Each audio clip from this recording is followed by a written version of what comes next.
The first reaction when I say I'm from Poland depends on the place where I go. So it can be very positive. I guess in Italy or in Iceland I was welcome as a Pole because they know Polish people, there are migrants working there. So they have quite positive opinions about us, or they know that we are hardworking in UK or in Germany and so on. Although we also have this opinion of being car stealers and so on.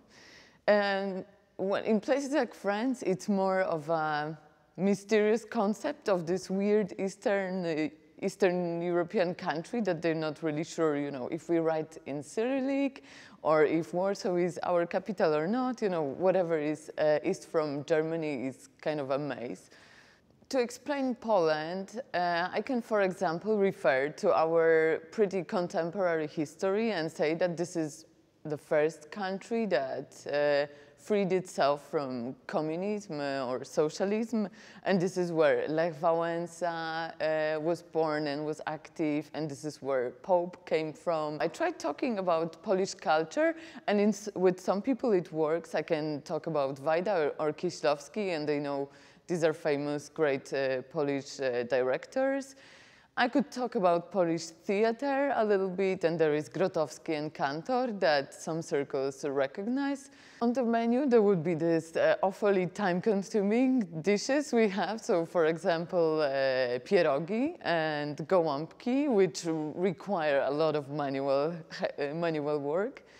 And I guess some typical Polish soup, like żurek or barszcz. Poland has quite a lot of interesting places, so it really depends on what person looks for.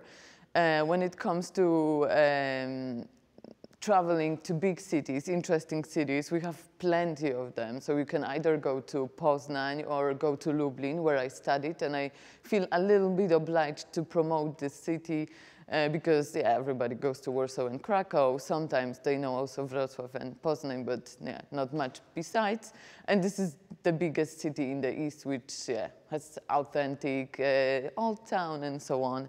But we also have quite a lot of interesting natural places. So we have the biggest forest in Europe, or we have this huge area of lakes. We have great mountains and so on. So or I would recommend Katowice as well, which is in Silesia, and it's a very interesting post-industrial city where a lot of culture is happening at the moment. So